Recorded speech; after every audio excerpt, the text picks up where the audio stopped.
अस्सलाम वालेकुम students, welcome to campus dot P K. कैसे हैं आप लोग? उम्मीद है खैरियत से होंगे और बिल्कुल ठीक ठाक होंगे। बच्चों, आज हम लोगों ने अपना जो यूनिट है वो कंटिन्यू करना है। सेल साइकिल हमने कल स्टार्ट किया था, जो कि सेकेंड ईयर से है। तो इंटरफेस हमने ख़त्म कर ली थी बच्चों, ऐसे ही है ना? ज़रा बताएं मुझे, इंटरफेस हमने कल ख़त्म कर ली थी। अस्सलाम वालेकुम सर। वालेकुम अस्सलाम। जिस बच्चे ने भी इस्लाम किया है सबको मैंने वालेकुम अस्सलाम कह दिया है। सर बारिश हो रही है? नहीं, आज तो नहीं हो रही, कल हुई थी वैसे। ठीक है, आज फिर से गर्मी स्टार्ट हो चुकी हुई है। ले स्टूडेंट्स, तो आज हमने स्टार्ट करना है। हाँ, सेकेंड ईयर की बुक का कौन सा चैप्टर है? ये सेल साइकिल बेटे 21 चैप्टर है। ठीक है, लें जी। अच्छा, एम फेज़ आज हमने स्टार्ट करनी है बच्चों। एम फेज़ जो है ना वो दो तरह की हो सकती है। माइटोसिस भी एम फेज़ को ही बोलते हैं और मियोसिस भी एम फेज़ को ही कहते हैं। नॉर्मली जो हमारे सेल्स के अंदर एम फेज़ चलती है वो माइटोसिस की फॉर्म में होती है, लेकिन जिस वक्त स्पर्म बनने होते हैं या एग बनने होते हैं उस वक्त जो है ये मियोसिस की फॉर्म में होती है। तो आज हमने माइटोसिस स्टार्ट करना है इंशाल्लाह। उम्मीद है जो मेन कॉन्सेप्ट्स होंगे वो सारे आप लोगों को मैं बता दूंगा। ओके हो गया? अच्छा स्टूडेंट्स, माइटोसिस कैसी सेल डिवीजन होती है? दो शर्तें इसके बारे में आपने याद रखनी है। एक शर्त है कि जब माइटोसिस होती है तो इससे जो डॉटर सेल्स बनते हैं वो दो बनते हैं, यानी एक सेल से दो बनते हैं। फिर अगर उनमें दोबारा माइटोसिस होती है तो चार बनते हैं, फिर दोबारा होती है 8, फिर 16, फिर 32। इस तरह नंबर ऑफ सेल्स बढ़ते चले जाते हैं। पहली इसके अंदर जो मैंने आपको शर्त बताई है, 2 daughter cells will be formed, 2 daughter cells बनेंगे। ठीक है, और नंबर ऑफ क्रोमोसोम्स जो है ना वो सेम रहेंगे। सेम रहने का मतलब क्या है कि जो 2n, बल्कि मैं पहले लिख देता हूँ, नंबर ऑफ chromosomes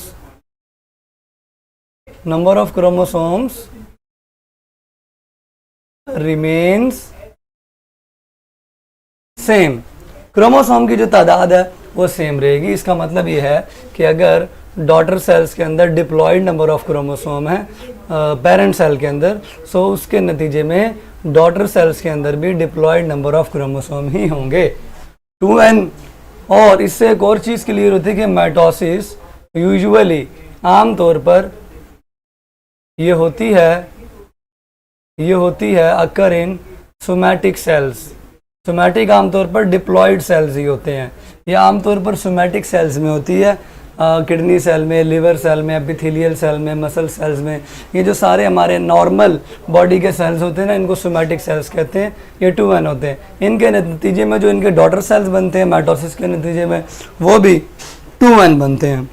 ठीक है, लेकिन अगर ये किसी हैप्लॉइड सेल में हो रही है तो उसके नतीजे में जो डॉटर सेल बनेगा वो भी हैप्लॉइड होगा। कैसा? ये चीज़ आपने ध्यान से जो है देखनी है। क्रोमोसोम नंबर रिमेन सेम का मतलब ये है कि अगर ये डिप्लॉयड में हो रही है तो डॉटर भी डिप्लॉयड बनेगा। तब्दीली तो नहीं आ रही। इमरान खान ने तब्दीली का वादा ज़रूर किया हुआ है, लेकिन वो माइटोसिस में नहीं आएगी। ठीक है, अगर ये हैप्लॉइड सेल में होती है माइटोसिस तो डॉटर सेल्स भी हैप्लॉइड बनेंगे। ठीक है, लें जी। ये तो आपको मैंने बता दिया कि माइटोसिस कहाँ पर होती है और क्यों होती है। अब इसके जो डॉटर सेल्स होते हैं उनके अंदर भी क्रोमोसोम की जो तादाद है वो बराबर बिल्कुल पेरेंट सेल्स के बराबर ही होती है। इसको मज़ीद डिवाइड किया गया होता है 2 फेजेस के अंदर। पहली फेज इसकी होती है कैरियोकाइनेसिस, यानी सेल ऐਵੇਂ ही नहीं डिवाइड कर जाता, सेल 2 हिस्सों में डिवाइड करता है। पहला फेज कैरियोकाइनेसिस है और दूसरा फेज साइटोकाइनेसिस है। क्या मतलब है भाई? ये देखिए, कैरियोकाइनेसिस में कैरियो का मतलब होता है न्यूक्लियस, यानी पहले न्यूक्लियस डिवाइड करता है, न्यूक्लियस क्यों डिवाइड करेगा? इसमें क्या इतनी इंपॉर्टेंट चीज़ है भाई? इसमें क्रोमोसोम्स हैं। सो क्रोमोसोम्स के अंदर क्या है, इतना इंपॉर्टेंट क्या है? डीएनए है। डीएनए में ऐसा क्या है जी? पूरी बॉडी की इंफॉर्मेशन डीएनए में मौजूद है, ठीक है। सो पहले न्यूक्लियस डिवाइड करेगा if it is a cell karyokinesis से पहले। सो कैरियोकाइनेसिस के बाद ये ऐसा हो जाएगा, एक सेल के अंदर 2 न्यूक्लियाई एग्जिस्ट करेंगे, ठीक है। और कभी कभी वो क्रीम्स की कमर्शियल आती है ना, ब्यूटी क्रीम्स की, तो वहाँ पे लिखा होता है इस्तेमाल से पहले, इस्तेमाल के बाद, ठीक है। तो वो पता नहीं किस तरह कैमरे का कमाल होता है, ब्यूटी वो कर देते हैं, एडिटिंग का कमाल है, लेकिन एक्चुअल में तो इस्तेमाल के बाद और भी बेड़ा गर्क हो जाता है। खैर, इसको मैंने यहाँ पे इसलिए कोट किया है, कैरियोकाइनेसिस से पहले ऐसा सेल होगा। क्या फ़र्क नज़र आ रहा है आपको? कोई बताएगा? कैरियोकाइनेसिस से पहले न्यूक्लियस में, सेल में एक न्यूक्लियस होगा, और कैरियोकाइनेसिस के बाद एक सेल के अंदर 2 न्यूक्लियाई होंगे। इसका मतलब पहले न्यूक्लियस डिवाइड हुआ है। और साइटोकाइनेसिस में साइटो का मतलब सेल होता है, कुछ लोग यहाँ पे साइटोप्लाज्म भी कहते हैं, वो भी ठीक है, लेकिन नॉर्मली जो सेल बायोलॉजी में, सेल बायोलॉजी को साइटोलॉजी कहते हैं। सो साइटो कवर्ड सेल के लिए है। सो इसी से आगे चलेंगे तो साइटो, यहाँ पे क्या हुई है जी? कैरियोकाइनेसिस। अब यहाँ पे होगी साइटोकाइनेसिस, इससे 2 सेल बन जाएंगे, दरमियान से सेल टूट जाएगा और 2 सेल बन जाएंगे, ठीक है। ये देखें, तो कैरियोकाइनेसिस के बाद साइटोकाइनेसिस होगी। साइटोकाइनेसिस से पहले सेल ऐसा होगा, एक सेल में 2 न्यूक्लियाई, और इसके बाद फिर से एक सेल में एक न्यूक्लियाई पड़ा हुआ होगा। This is the normal mechanism of mitosis, okay. So battery भी लगता है मुझे कम हो गई है, बैटरी चेंज करवा लेते हैं जी, इतने आप लोग इधर ही रहिएगा। ले students, battery has been change, so don't worry about this. We are going to discuss in detail the karyokinesis. ठीक हो गया बच्चों? कैरियोकाइनेसिस की डिटेल पढ़ने जा रहे हैं। बेटे लाइन सीधी लगाओ, अब ठीक है। कैरियोकाइनेसिस यानी न्यूक्लियस को तकसीम करने लगे हैं, ताकि पता तो चले भाई न्यूक्लियस कैसे तकसीम होगा। बच्चों कैरियो का मतलब आपको पता है, मैंने बताया न्यूक्लियस होता है। सबसे पहले जिस वक्त एनिमल सेल के अंदर ये प्रोसेस स्टार्ट होता है तो सबसे पहले सेंट्रियोल डिवाइड हो जाता है, सेंट्रियोल तकसीम हो जाता है, जो कि पहले ही डुप्लीकेट हो चुका था इंटरफेस के अंदर। सो यहाँ पे एक एमसीक्यू बनेगा आपका, एमसीक्यू बनेगा centriole duplicates in dash phase. तो इसका याद रखें, मैं डायरेक्ट आंसर बता रहा हूँ। It is duplicated in interface, ये इंटरफेस के अंदर सेंट्रियोल डुप्लीकेट करता है। और अगर आपसे कोई ये पूछे कि सेंट्रियोल जो डुप्लीकेट हो चुका हुआ वो दोनों साइड्स पर माइग्रेट कैसे करेगा, पार्टीशन कब करेगा? सेंट्रियोल इज माइग्रेटेड, बल्कि 2 होंगे ना जब वो डुप्लीकेट कर जाएंगे। सेंट्रियोल्स आर माइग्रेटेड इन कौन सी फेज? तो फिर आपने बताना है ये अर्ली प्रोफेज के अंदर माइग्रेट कर जाएंगे। मीन कैरियोकाइनेसिस जब स्टार्ट होगी ना अर्ली प्रोफेज के अंदर, ये दोनों किनारों पर पहुंच जाएंगे। इसका मतलब क्या है? इसका मतलब ऐसे है, ये अगर आप लोगों का सेल था, ये न्यूक्लियस था, इंटरफेस के दौरान इसका जो ये क्या नाम है, सेंट्रियोल होता है इस तरह, ठीक है, ये डुप्लीकेट कर चुका होता है। ठीक है जी, ये डुप्लीकेट कर चुका होता है, यानी एक सेल में 2 सेंट्रोसोम पड़े होते हैं, एक सेल में 2 सेंट्रोसोम पड़े होते हैं। ये काम इंटरफेस में हो चुका होता है, लेकिन इनकी माइग्रेशन एक की इधर और एक की इधर, ये कौन सी फेज में होगी? ये अर्ली प्रोफेज में होगी। So duplication is something else and migration, हिजरत करना इज समथिंग एल्स। ठीक है, जिस वक्त ये डुप्लीकेट करते हैं उस वक्त ये एक ही सेंट्रोसोम में मौजूद होते हैं। सेंट्रोसोम बाद में इनके चेंज हो जाते हैं, जब ये हिजरत कर लेते हैं ना, अलग हो जाते हैं, फिर इनके सेंट्रोसोम बदल जाते हैं। ठीक है। सो दोनों जो पेयर्स हैं सेंट्रियोल्स के वो सेपरेट हो जाएंगे और दोनों पोल्स पर पहुंच जाएंगे और फिर बाइपोलैरिटी एस्टेब्लिश हो जाएगी। पोलैरिटी मीन पोल्स बन जाएंगे, एक पेयर सेंट्रियोल का इधर और एक पेयर सेंट्रियोल का इधर। ये बात सेल बायोलॉजी वाले चैप्टर में मैंने बता दी थी कि सेंट्रियोल पेयर फॉर्म में होते हैं। सो दो पेयर बन जाएंगे, फिर दोनों पेयर माइग्रेट होकर अपोजिट पोल्स पर सबसे पहले चले जाएंगे। So here is the partition of centriole. Centrioles की पार्टीशन सबसे पहले होगी, ठीक है। और इसके नतीजे में सेल के पास क्या आ गई, बायपोलैरिटी। बायपोलैरिटी मीन सेल्स के दो किनारे एस्टेब्लिश हो गए हैं, ठीक है। अपोजिट साइड, जी बिल्कुल अपोजिट साइड ही होती है। कॉमन सेंस की बात है ना बेटे, थोड़ी थोड़ी कॉमन सेंस भी यूज कर लिया करें। और इसके बाद क्या स्टार्ट होगा, इसके बाद सबसे इंपॉर्टेंट चीज बच्चों, माइटोटिक अपरेटस डेवलप होगा। What do you know about mitotic apparatus? ये समझ आ गया तो समझो मजा ही आ गया। माइटोटिक अपरेटस का मतलब क्या है, ये वो धागे हैं, वो स्पिंडल फाइबर्स हैं, ठीक है। Centriole present in same centrosome है। डिमॉन्स्ट्रेट, अभी मैंने क्या बताया, जब ये सेंट्रियोल डिवाइड होते हैं ना तो ये एक ही जगह पे पड़े होते हैं, ये एक ही जगह इनकी सेंट्रोसोम है।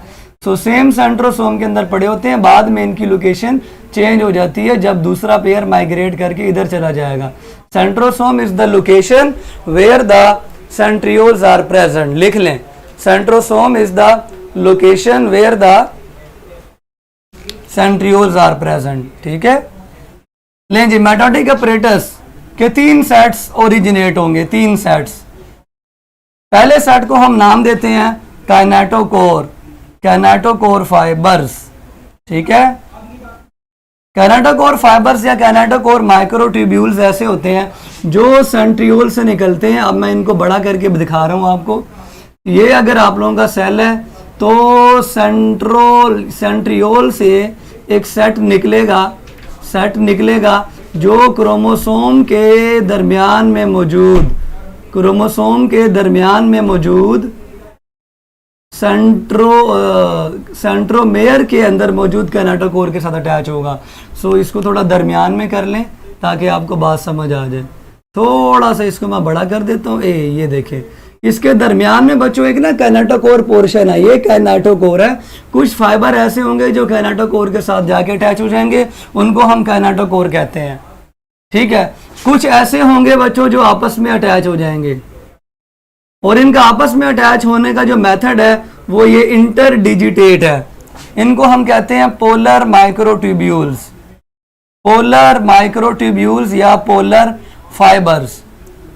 इनके मैकेनिज्म को समझे, ये इंटरडिजिटेट है। इंटरडिजिटेट का मतलब क्या होता है कि एक धागा इधर से आया, एक धागा सामने से आया। इन दोनों धागों ने, जिस तरह हम लोग उंगलियों में उंगलियां ऐसे करते हैं ना, ऐसे डिजिट्स कहते हैं उंगलियों को, ये ऐसे उंगलियों में उंगलियां डाल के इंटरडिजिटेट होके आपस में अटैच हो जाएंगे।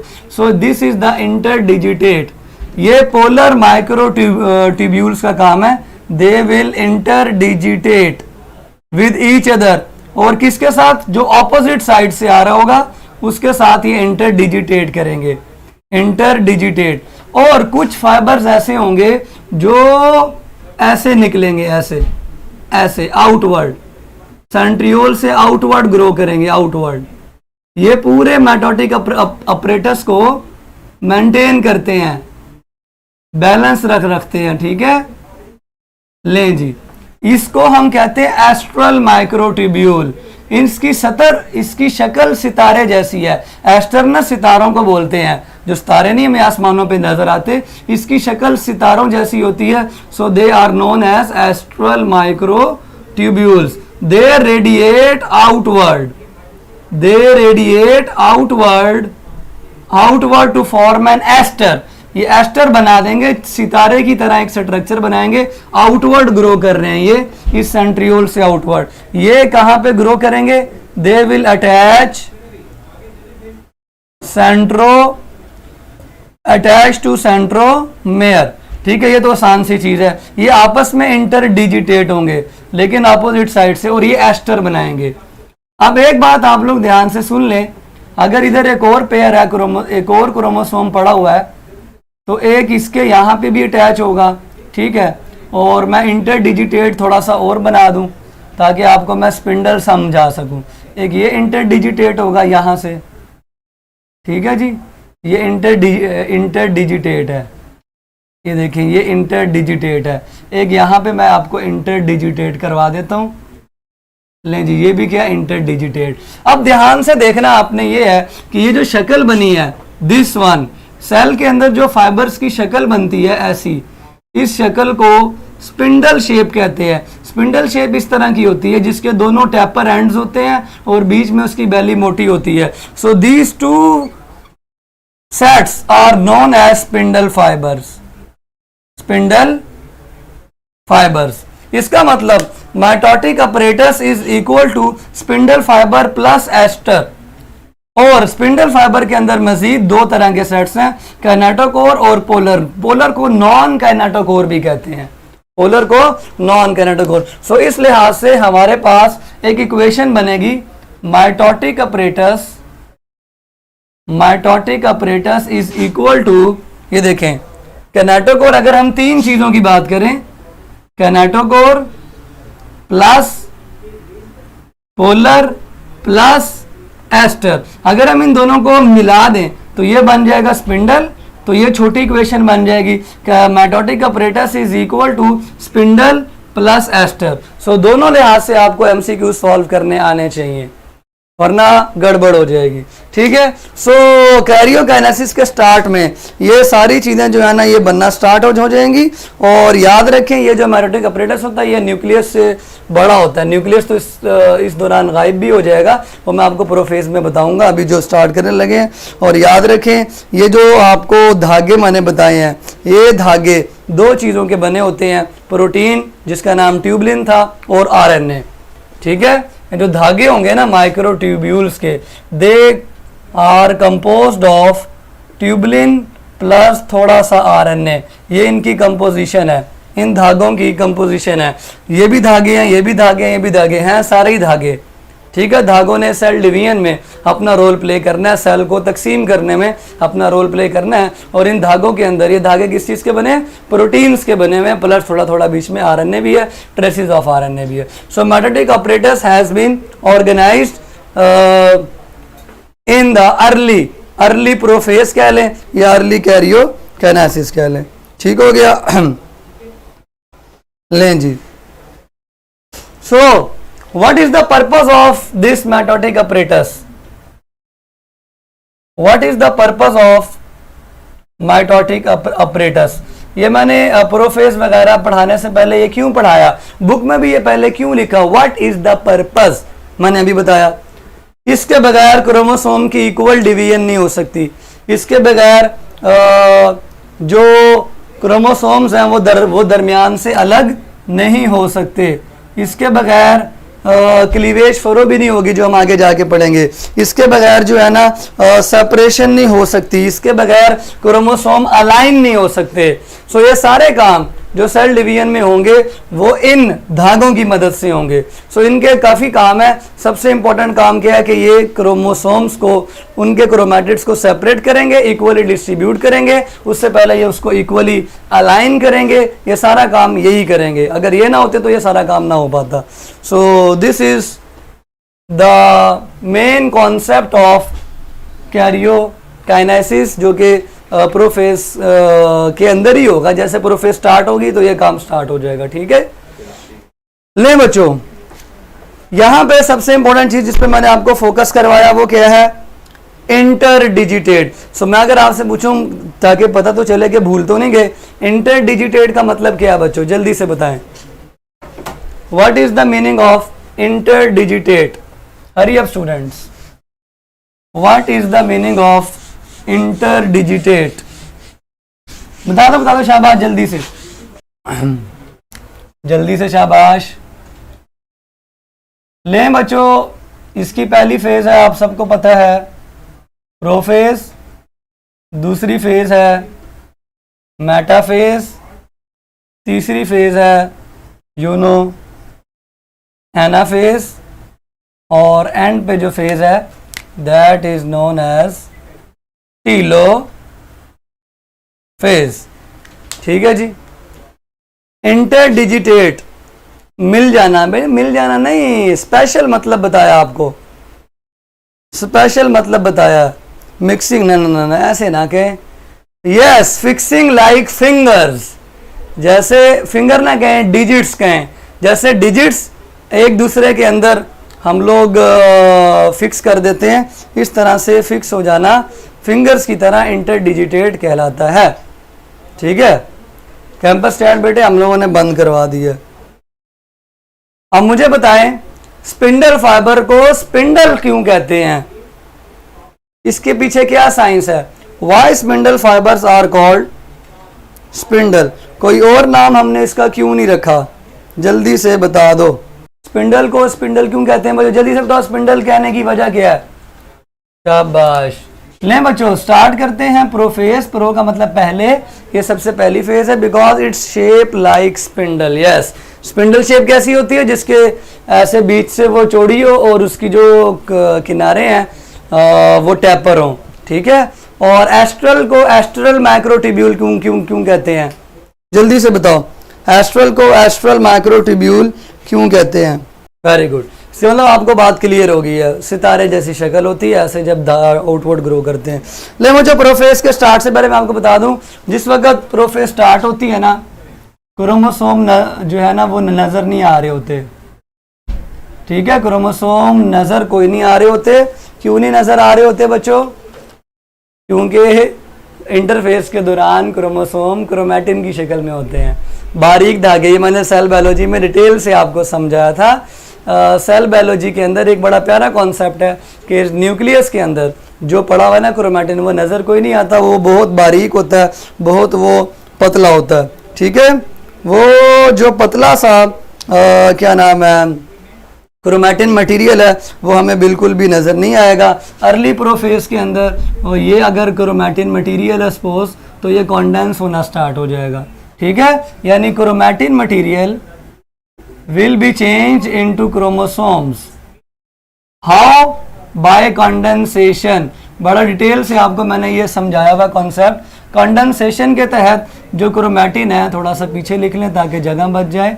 क्रोमैटिन जो बारीक बारीक से धागे होते हैं that are converted to chromosomes. तो कन्वर्ट करके दिखाऊं आपको, ये धागा इस शक्ल में कन्वर्ट हो जाएगा। ठीक है, ये वाला धागा भी कन्वर्ट हो जाएगा इस शक्ल में। तो ये तो पहले कंडेंसेशन के तहत क्रोमैटिन क्रोमोसोम्स की शक्ल में कन्वर्ट हो जाएगा। उसके बाद मैंने आपको बताया था जो स्पिंडल फाइबर्स हैं वो अटैच होंगे किसके साथ? क्रोमोसोम्स के दरमियान वाले सेंट्रोमेयर के साथ। लेकिन उससे पहले आपको क्रोमोसोम्स का मैं वो बता दूं, उसका जो थ्रेड्स की जो लेंथ होगी वो आपकी बुक के मुताबिक 0.25 से 50 माइक्रोमीटर लिखी हुई है।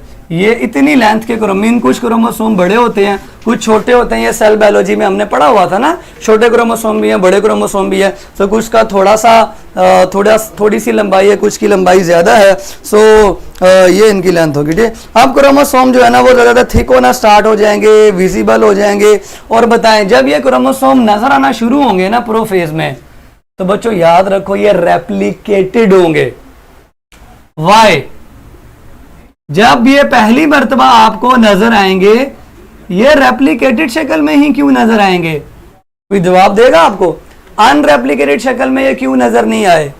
कौन जवाब देगा? जो जवाब देगा उसको मैं शाबाशी भी दूंगा और इंशाल्लाह बिरयानी नहीं खिलाऊंगा। हाँ जी बताओ। जब ये पहली मर्तबा हमें नजर आना स्टार्ट होंगे, पहली मर्तबा कॉन्डेंस होने के बाद जब ये मोटे हो जाएंगे प्रोफेज के स्टार्ट में, तो ये रेप्लिकेटेड हालत में क्यों नजर आएंगे? Why replicated form? इनकी शक्ल रेप्लिकेटेड क्यों है, अनरेप्लिकेटेड क्यों नहीं है जब ये हमें नजर आना स्टार्ट हुए? जल्दी से बताएं। हाँ जी, शाबाश, वेरी गुड। सो क्योंकि ये इससे पहले वाली इंटरफेस के अंदर G2 में मोहम्मद साजिद साहब एस फेज में इनकी रेप्लिकेशन हो चुकी हुई है, इसलिए हमें अनरेप्लिकेटेड क्रोमोसोम नजर नहीं आते। वो तब क्रोमैटिन की शक्ल में होते हैं, बारीक से धागों की शक्ल में, वो हमें नजर नहीं आते। सो अर्ली प्रोफेज में ये नजर आना शुरू हो गए, बिकम विजिबल। विजिबल, कंडेंसेशन से पहले ये विजिबल नहीं थे।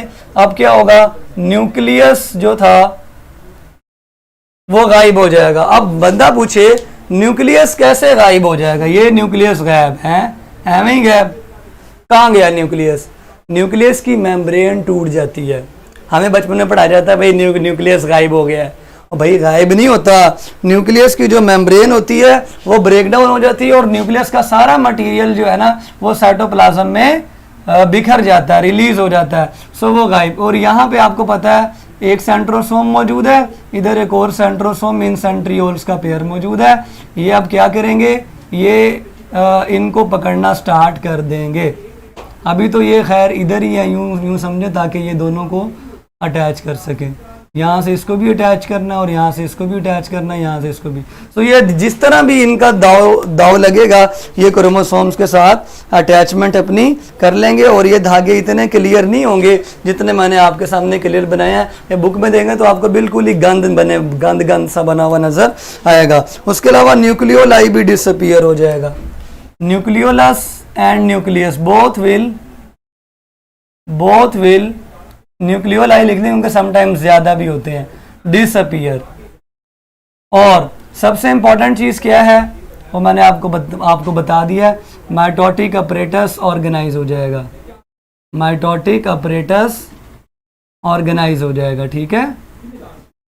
यानी बनना तो ये पहले ही स्टार्ट हो गया था अपरेटस। ऑर्गेनाइज का मतलब है ये इस तरह क्रोमोसोम्स को अपने साथ अटैच कर लेगा, ठीक है। बनना तो ये काफी देर का स्टार्ट हो चुका, जब से सेंट्रियोल डुप्लीकेट हुए तब से ये माइटोटिक अपरेटस जो है ना उसकी डेवलपमेंट स्टार्ट हो चुकी है। लेकिन अब ये प्रॉपर ऑर्गेनाइज होगा, ठीक है। So prophase has been completed. Pro mean पहली फेज, मेटा मीन चेंज। अब इसके अंदर चेंज आएगा। चेंज कैसा आएगा जी, इसके अंदर सबसे पहले मेटाफेज प्लेट बनेगी। कैसे बनेगी जी, जो माइक्रोट्यूब्यूल्स है ना ये वाले, ये धागे, ये क्रोमोसोम की मूवमेंट करवाएंगे। क्रोमोसोम्स की मूवमेंट मीन उनकी मूवमेंट को उर्दू में क्या कहते हैं, हरकत। उनको हरकत करवाएंगे, उनकी शेप नहीं, उनकी जगह चेंज करेंगे, उनको तरतीब में लेकर आएंगे। सो उसको मूव करवा के ये क्या करेंगे, ये एक प्रॉपर डायरेक्शन के अंदर, ओरिएंटेशन के अंदर इसको अलाइन कर देंगे। सो this is your metaphase plate. ये काम किसने किया, धागों ने किया, माइटोटिक अपरेटस ने किया। इन्होंने क्रोमोसोम की मूवमेंट करवा के क्रोमोसोम को अलाइन कर दिया एट इक्वेटर। सो ये जो प्लेट बनी है, ये वाली जो प्लेट बनी है इक्वेटर पर बनती है, मीन जहां से सेल ने डिवाइड होना है, दरमियान वाली जगह, इसको मेटाफेज प्लेट का नाम देंगे। क्रोमोसोम सिंगल की फॉर्म में क्या नाम है अरेंज होंगे। और वो जो मैंने आपको बताया था कि माइटोटिक अपरेटस जो है उसमें कैनाटोकोर और नॉन कैनाटोकोर क्या क्या करेगा, वो सारा कुछ मैंने आपको बता दिया है। सो अलाइनमेंट यहां पर होगी, ठीक है। अलाइनमेंट, पूरा माइटोटिक अपरेटस भी अलाइन हो जाएगा। जो पिछली फेज में मैंने आपको बताया था किसी तरतीब में नहीं लगे हुए, अब ये प्रॉपर तरतीब के साथ आपको नजर आएंगे। और इसको हम कहेंगे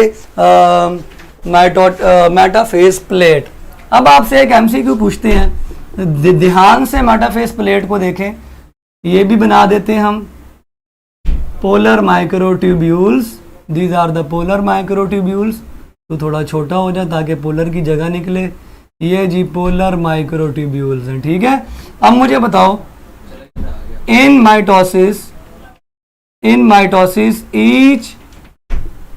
ईच क्रोमोसोम रिसीव कितने फाइबर्स, बल्कि कैनाटोकोर फाइबर्स फ्रॉम ईच पोल, ठीक है। अल्फा है 1, बीटा है 2, चार्ली है 3 और डेल्टा है 4। इस एमसीक्यू को सॉल्व करें इंशाल्लाह, ठीक है। सर फंजाई में न्यूक्लियर एनवेलप डिसइंटीग्रेट क्यों नहीं होता, बिकॉज उसमें न्यूक्लियर माइटोसिस होती है, ठीक है। उसमें क्या होती है, न्यूक्लियर माइटोसिस। मैग्नेटिक अपरेटस को सिंगल कैसे मिलेगा अलाइन के लिए? बेटे ये सिग्नल्स वगैरह सारी सेल सिग्नलिंग के अंदर आपको पढ़ाया था, proteins are involve, proteins are involve, ठीक है। वो बड़ी लंबी डिटेल हो जाती है, खैर प्रोटीन्स के बारे में आपने याद रखना है। हाँ जी, देखिए हर क्रोमोसोम को कितने कैनाटोकोर फाइबर मिल रहे हैं? हर क्रोमोसोम को कितने फाइबर मिल रहे हैं फ्रॉम ईच पोल? हाँ जी 22। मोहम्मद साहब 22 मिल रहे हैं। 22 कहां से हैं? खूबसूरत हो जाओ।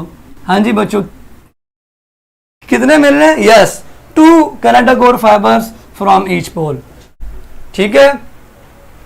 चलें, इसके बाद मेटाफेज भी खत्म हो गई। 1 कौन कह रहा है? बेटे देखें, ये एक क्रोमोसोम है पूरा, इस क्रोमोसोम को एक लेफ्ट साइड से फाइबर ने आगे पकड़ा है और एक राइट साइड से फाइबर ने आगे पकड़ा है। So 2 fibres from each pole, this is called your metaphase, ठीक है।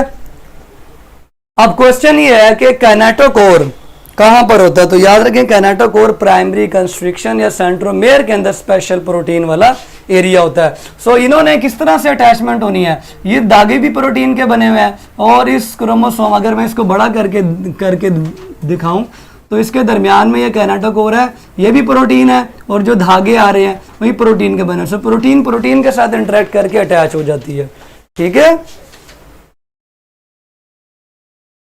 हाँ जी, कितने chromosome from each pole? 2 fibres, ठीक है। 2 fibres from both end 1 from each pole, बिल्कुल ठीक है। सो बच्चों यहां पे आंसर होगा, ध्यान से, 1। और अगर यहां पे लिखा होता बोथ पोल्स, तो आंसर होता 2। ये देखें ध्यान से, ये दोनों पोल से 2 फाइबर्स आ रहे हैं और एक पोल से 1 फाइबर आ रहा है। सो ईच पोल का मतलब है कि एक पोल, ठीक है, यानी दोनों में से एक की बात हो रही है और बोथ का मतलब 2 है। सो इस बात को आपने ध्यान से करना है। Sir 1 from each and 2 from both, yes you are right. 1 from each and 2 from both. Each का मतलब होता है या इसकी बात कर रहे हैं या इसकी बात कर रहे हैं, ठीक है। ईच से मुराद हर बंदे को इंडिविजुअली, यानी मैं कहूँ ना I have given biryani to each of these, इसका मतलब उसको भी दिया उसको भी दिया, ठीक है, यानी एक उसको दिया और एक उसको दिया। और अगर मैं कहूँ I have given biryani to both of these, इसका मतलब मैंने एक डब्बा दोनों को दे दिया, ठीक है। तो एक पोल से 1 और 2 पोल से 2, ठीक है। ठीक हो गया बच्चों, इज इट क्लियर? मैसेजेस कम आ रहे हैं आज आप लोगों के, खैर तो लगता है सुबह सुबह नाश्ता नहीं करके आए। हाँ जी, एक पोल से 1 और 2 पोल से 2 क्रोमोसोम्स आपको रिसीव होंगे। सर हमें नहीं मिली तो ना सही। ले बच्चों, एनाफेज के अंदर क्या होगा आपको पता, प्रोटीन है। अब ये प्रोटीन जो है ना कॉन्ट्रैक्ट होना स्टार्ट होंगी। कैसे? जो आपकी अल्लाह भला करे कैनाटोकोर फाइबर्स वाली प्रोटीन है, कैनाटोकोर फाइबर्स दे विल कॉन्ट्रैक्ट, इनकी कॉन्ट्रैक्शन से जोर लगेगा, पुल। और जो पोलर फाइबर्स हैं, पोलर जो फाइबर्स हैं अल्लाह भला करे आपके, दे विल एलोंगेट, इनके एलोंगेशन से क्या फायदा होगा? कॉन्ट्रैक्शन से तो आपको बात समझ आती है कि दोनों क्रोमैटिड्स अलग हो जाएंगे, लेकिन इनकी एलोंगेशन से क्या फायदा होगा? फिजिक्स आप लोग पढ़ते हैं, कोई बताएगा? अगर एक बंदा खींच रहा है, दूसरा बंदा जोर लगा रहा है ऑपोजिट साइड से, तो क्या फायदा होता है? शाबाश, वेरी गुड। इनके जोर लगाने से क्रोमोसोम इस तरह अलग हो जाएंगे, क्रोमैटिड अलग हो जाएंगे, सेल खींचेगा तो और ज्यादा हेल्प प्रोवाइड करने के लिए ये वाले पोलर फाइबर लंबूतरे हो जाएंगे, ये एलोंगेट हो जाएंगे, मीन ये ऐसे धक्का लगाएंगे ऐसे, जिससे सेल को मजीद एलोंगेट होने में मदद मिलेगी और क्रोमोसोम जो है ना वो दरमियान से अलग हो जाएंगे।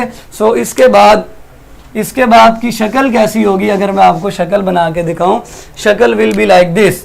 थोड़ा सा सेल जो है ना वो इस तरह से हो जाएगा, ठीक है, और इसमें जो क्रोमैटिड्स हैं वो अलग हो चुके होंगे, क्रोमैटिड्स जो हैं वो अलग हो चुके होंगे। एनाफेज के अंदर थोड़ा सा और लंबा कर लें, ठीक है, देखिए जिन्होंने जोर लगाया ना सेल लंबा हो गया। अब यहाँ पे क्रोमोसोम्स के क्रोमैटिड्स आ चुके हुए हैं, दूसरा क्रोमैटिड भी आ चुका हुआ है, इधर भी क्रोमैटिड्स आ चुके हुए हैं। ठीक हो गया। इसका मतलब कौन सेपरेट हुआ? Sister chromatid separate, sister chromatid separate. इन दोनों के रिजल्ट में नतीजा क्या निकला? Sister chromatid separate. Now sister chromatids act as individual chromosome. ठीक है, ये वाला मैसेज बड़ा इंपॉर्टेंट है, ये लिखना है आप सबने। ठीक है बच्चों, लिखो sister chromatids now act as individual chromosomes. तो आपने कहा था ना कि अनरेप्लिकेटेड क्रोमोसोम हमें नजर नहीं आ रहे, लेकिन अब नजर आ रहे हैं, अब नजर आ रहे हैं। लेकिन आहिस्ता आहिस्ता ये गायब हो जाएंगे, बहुत थोड़ी देर के लिए नजर आना है, बल्कि शायद वो भी ना नजर आए, इतनी स्पीडली ये काम हो रहा होता है। हाँ जी, ये लाइन लिख लें। नाउ सिस्टर क्रोमैटिड्स जब वो अलग हो गए हैं, एक्ट एज इंडिविजुअल क्रोमोसोम। इसी काम के लिए तो ये पहले रेप्लिकेट हुए थे। सर ये फरो भी इधर बनेगी, अभी स्टार्ट हो गई है। ठीक है, इंटरडिजिटेशन खत्म नहीं बेटे, अभी खत्म नहीं हुई, अभी एलोंगेशन जारी है। जब टीलोफेज हो जाएगी फिर इंटरडिजिटेशन भी खत्म हो जाएगी। ठीक है, बताता हूँ इंटरडिजिटेशन कब खत्म होगी। सिस्टर क्रोमैटिड ये लिख दें पहले ताकि आपको याद हो जाए। Sister chromatids now act as individual chromosome. So मैंने जैसे कि पहले बताया था आपको कि ये भी क्रोमोसोम ही है पूरा, लेकिन ये अनरेप्लिकेटेड क्रोमोसोम है। इसका मतलब क्रोमोसोम एस फेज से लेके, अब आपको ये वाली बात क्लियर हो जाएगी। तो मैंने आपको उस दफा बताई थी जब मैं आपको न्यूक्लियस पढ़ा रहा था कि एस फेज से लेके एनाफेज तक सेल के अंदर क्रोमोसोम इस शक्ल के अंदर एग्जिस्ट करते हैं, और एनाफेज से लेके अगली एस फेज तक क्रोमोसोम इस शक्ल के अंदर एग्जिस्ट करते हैं। ठीक है, कहां से कहां तक रेप्लिकेटेड है? रेप्लिकेटेड शक्ल जो है ना वो एस फेज से लेके एनाफेज तक है, और एनाफेज से लेके अगली एस फेज तक क्रोमोसोम की ये वाली शक्ल होगी। लेकिन जब वो जीवन फेज में दाखिल होगा तो ये क्रोमैटिन में कन्वर्ट होकर इतना बारीक हो जाएगा कि ये हमें नजर नहीं आएगा। सो बच्चों, एनाफेज बहुत ही क्रिटिकल फेज है। ये हाफ सिस्टर क्रोमैटिड्स को एक पोल पे और हाफ सिस्टर क्रोमैटिड्स को दूसरे पोल पे, लेकिन ये तादाद में उतने ही होंगे जितने पेरेंट में से। सो हमने 2 क्रोमोसोम्स के साथ ये काम शुरू किया था, और 2 क्रोमोसोम्स ही अब हमें दोनों पोल्स पर नजर आ रहे हैं। सर इनको सिग्नल एस्ट्रो, बेटे सिग्नल वगैरह सारा कुछ इस टॉपिक का हिस्सा नहीं है। मैं पहले आपको कंप्लीट करवा दूं, फिर टाइम मिला तो सारी चीजें आपको बता देंगे। ठीक है जी। सो इक्वल डिस्ट्रीब्यूशन हो गई है, कॉन्ट्रैक्शन और एलोंगेशन से एक्स्ट्रा फोर्स मिली। एलोंगेशन से क्या मिली? Extra force. मतलब अगर आपसे कोई चीज खींचनी है आपने, दूसरी तरफ से अगर कोई जोर लगाए तो आपकी तरफ वो चीज ज्यादा जल्दी आ जाएगी। ले आखिरी फेज है जी टीलो फेज। टीलो का मतलब होता है किनारा, आखिरी। टीलो का मतलब आखिरी, एंड। सो ये रिवर्स है प्रोफेज का, रिवर्स ऑफ प्रोफेज। इसके अंदर क्या होगा? इसके अंदर बच्चों मेटोटिक ऑपरेटस डिसऑर्गेनाइज हो जाएगा। अब इंटरडिजिटेशन भी खत्म, वो जो प्रोटीन वगैरह बनी थी वो सारी डिसऑर्गेनाइज हो जाएंगी, और ये ऑपोजिट पोल्स पर पहुंच जाएंगे, और 2 न्यूक्लियाई बन जाएंगे। न्यूक्लियस भी बन जाएगा एंड न्यूक्लियोलाई रीऑर्गेनाइज, दोनों चीजें दोबारा रीऑर्गेनाइज हो जाएंगी। सो एक सेल के अंदर 2 न्यूक्लियाई एग्जिस्ट करेंगे, क्रोमोसोम अनकॉन्डेंस हो जाएंगे और वो क्रोमैटिन की शक्ल में चेंज हो जाएंगे। सो यहाँ तो मैंने अभी अनरेप्लिकेटेड क्रोमोसोम बनाए हैं, लेकिन देखते ही देखते यहाँ पे वो सेंट्रोसोम पड़ा हुआ है, इसका ये सेंट्रोसोम पड़ा हुआ है, देखते ही देखते ये गायब हो गए। गायब मैंने क्यों कर दिए? बिकॉज अनकंडेंसेशन हो जाएगी, क्रोमोसोम की अनकंडेंसेशन हो जाएगी। वो अगेन क्रोमैटिन का क्रोमोसोम से क्रोमैटिन में चेंज हो जाएंगे, न्यूक्लियोलस नजर आना शुरू हो जाएगा। क्रोमोसोम गायब, न्यूक्लियोलस नजर आना शुरू हो जाएगा। सो देखिए बच्चों, एक सारा कुछ डिसऑर्गेनाइज, वो जो इंटरडिजिटेशन का सवाल था वो भी खत्म। मेटोटिक ऑपरेटस डिसऑर्गेनाइज ही यहाँ पे होता है। यहाँ मैंने कहा था ऑर्गेनाइज, सो यहाँ पे मैं क्या लिखूंगा? Disorganise organisation of mitotic apparatus, ठीक है, ये डिसऑर्गेनाइज। सो ये सारा जो मैंने आपको पढ़ाया ये इसका उलट है। सो दोनों न्यूक्लियस देखें आपके सामने नजर आ रहे हैं। अब बच्चों क्लीवेज फरो होगी और सेल दो हिस्सों में डिवाइड होगा। अब देखिए मैंने आपको जो कहा था क्या वो मैंने कर दिया। देखें यहाँ पे कैरियोकाइनेसिस में मैंने कहा था कि एक सेल में एक न्यूक्लियस होता है, लेकिन कैरियोकाइनेसिस के बाद एक सेल में दो न्यूक्लियस हैं। क्या देखें एक सेल में दो न्यूक्लियस पड़े हुए हैं? क्यों भाई? देखें क्या एक सेल में दो न्यूक्लियस पड़े हुए हैं? सामने आपको नजर आ रहा है? हाँ जी, जल्दी से बताएं। बिल्कुल पड़े हुए हैं। देखें एक सेल में दो न्यूक्लियस पड़े हुए हैं, ठीक है। एक सेल में देखें दो न्यूक्लियस पड़े हुए हैं। अब साइटोकाइनेसिस जो है ना वो दिखाने के लिए एक आपके लिए मेरे पास वीडियो मौजूद है, दुआ करें मुझे मिल जाए। सो मैं आपको वो वीडियो दिखा के टीलोफेज के बाद जो साइटोकाइनेसिस होनी है वो समझा देता हूँ, ठीक है। बस दुआ करो मिल जाए, मैंने मोबाइल में सेव की थी, कहीं गायब ना हो गए। वीडियो मैंने दी है लेकिन वो पता नहीं क्यों अपलोड नहीं हो रही, थोड़ा सा टाइम लगेगा, ठीक है। नहीं वीडियो मैंने अभी शो नहीं करवाई, हो रही है, जैसे ही होगी मैं आपको बता दूंगा, ठीक है। खैर आपको थोड़ा सा मैं बता दूं कि जो क्लीवेज फरो है ना वो कैसे बनती है। वीडियो देखने से पहले थोड़ा सा मैं आपको बता देता हूँ कि एस्ट्रल माइक्रोट्यूब्यूल्स जो होते हैं ना वो मैसेज भेजते हैं इक्वेटोरियल रीजन में। एस्ट्रल माइक्रोट्यूब्यूल जो थे ना लेट प्रोफेज के अंदर ही ये सिग्नल भेजते हैं वहां पे जहां पहले इक्वेटर थी। उधर क्या होता है, उधर एक्टिन और मायोसिन प्रोटीन, याद है आप लोगों को एक्टिन और मायोसिन प्रोटीन? जिसको याद है वो बताए। माइक्रोफिलामेंट्स का अगर आपको नाम याद हो, किसी को याद है माइक्रोफिलामेंट्स का नाम? साइटोस्केलेटन के ये फिलामेंट्स हैं, इसके अंदर एक्टिन और मायोसिन होती है। हाँ जी, याद है किसी को ये वाले फिलामेंट्स का नाम? और इसके अंदर मौजूद एक्टिन और मायोसिन, एक्टिन और मायोसिन जो कि कॉन्ट्रैक्टाइल प्रोटीन्स हैं। याद होगा ना तो फिर आप लोगों को ये बात समझ आ जाएगी। हाँ जी बताओ बेटे। साइटोकाइनेसिस के अंदर जब तक आपको ये नहीं ना पता होगा कि एक्टिन और मायोसिन कॉन्ट्रैक्टाइल प्रोटीन है और वो माइक्रोफिलामेंट्स में मौजूद है, तब तक आपको समझ नहीं आ पाएगा। तो उम्मीद है पता होगा आपको। बेटे मसल फाइबर्स तो एक अलग चीज है ना, ठीक है। सेल्स के अंदर भी साइटोस्केलेटन होता है, माइक्रोफिलामेंट्स होते हैं एक्टिन और मायोसिन के बने हुए। ये वाले फिलामेंट्स एस्ट्रल माइक्रोट्यूब्यूल से सिग्नल रिसीव करने के बाद इक्वेटोरियल रीजन में जमा होना शुरू हो जाते हैं, ऐसे, ठीक है, ऐसे। ये कॉन्ट्रैक्टाइल है तो ये कॉन्ट्रैक्ट करते जाते हैं, सेल मेम्ब्रेन को अंदर की जानिब पिंच करते चले जाएंगे, ठीक है।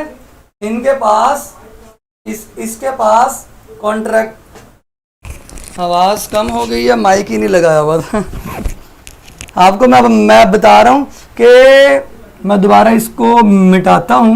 इन कॉन्ट्रैक्टाइल फाइबर्स ने काम कैसे करना देखें। ये कॉन्ट्रैक्टाइल फाइबर हैं, ये सेल मेम्ब्रेन को अंदर की जानिब खींचेंगे कॉन्ट्रैक्शन से, because they have ability to contract, they have ability to contract, क्योंकि ये कौन सी प्रोटीन है, कॉन्ट्रैक्टाइल प्रोटीन है। सो ये कॉन्ट्रैक्टाइल एक रिंग बनेगा जो दोनों साइड से सेल मेम्ब्रेन को अंदर की जानिब पिंच करता चला जाएगा। सो सारा काम जो यहाँ पे हो रहा है वो कॉन्ट्रैक्टाइल प्रोटीन्स कर रही हैं, माइक्रोफिलामेंट्स कर रहे हैं, और देखते ही देखते ये मेम्ब्रेन्स आपस में मिल जाएंगी, और जिस वक्त ये आपस में मिल जाएंगी दो सेल्स बन चुके होंगे एक सेल से।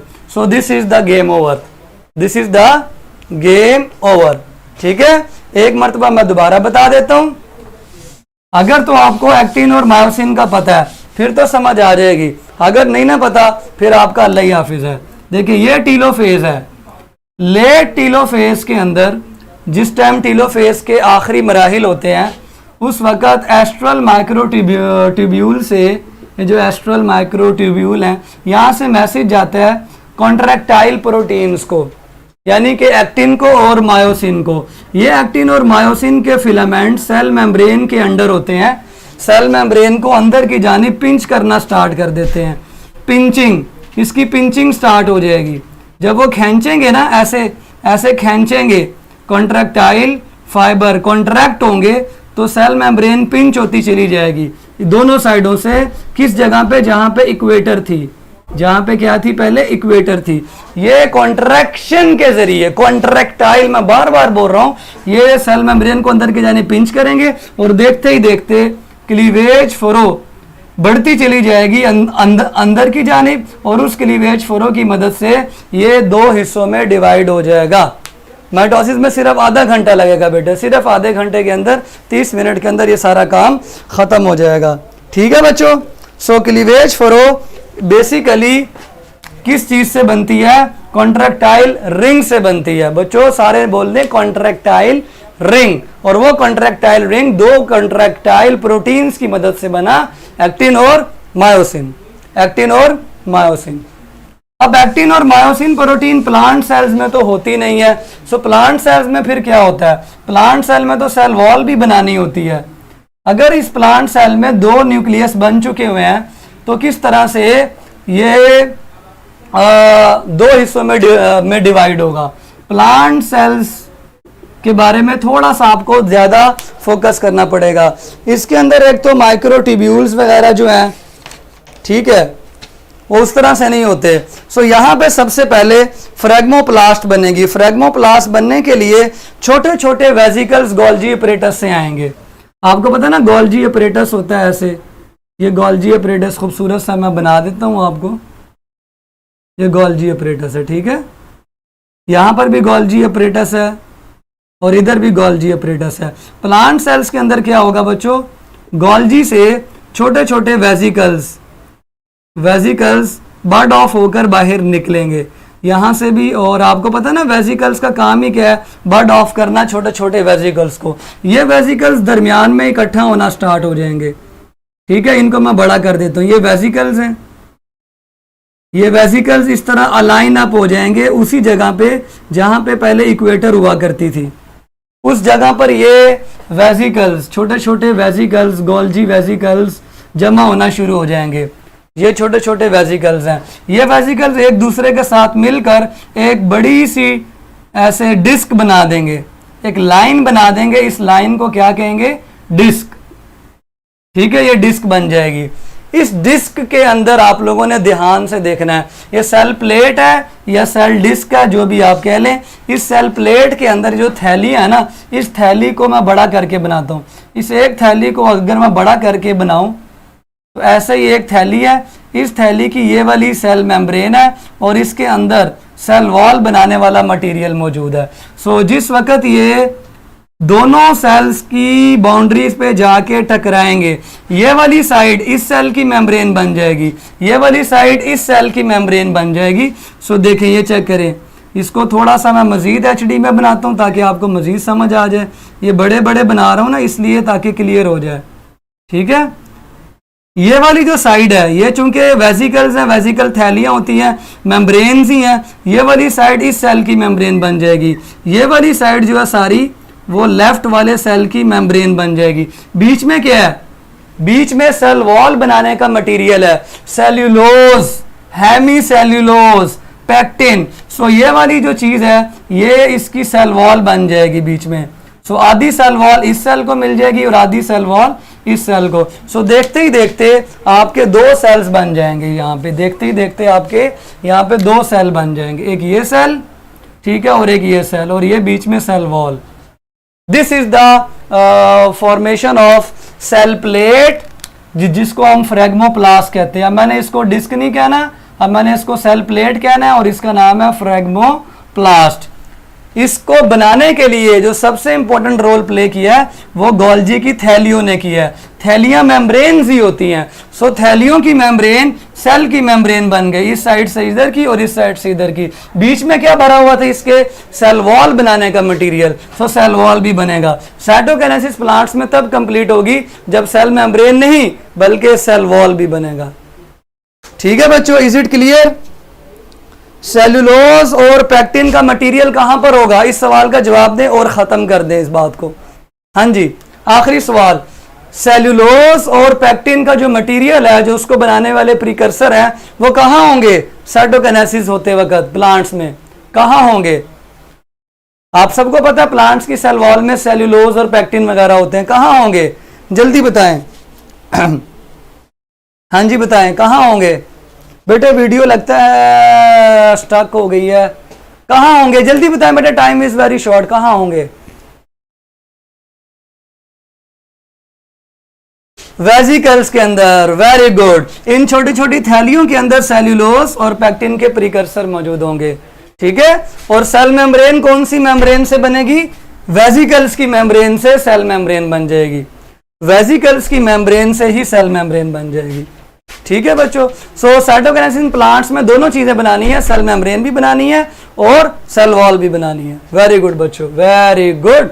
और इस पूरी प्लेट को, जो कि छोटे छोटे थैलों से, छोटे छोटे वेजिकल से मिलकर बनती प्लेट, उस प्लेट को हम फ्रेगमोप्लास्ट भी कहते हैं। वेरी गुड बच्चों।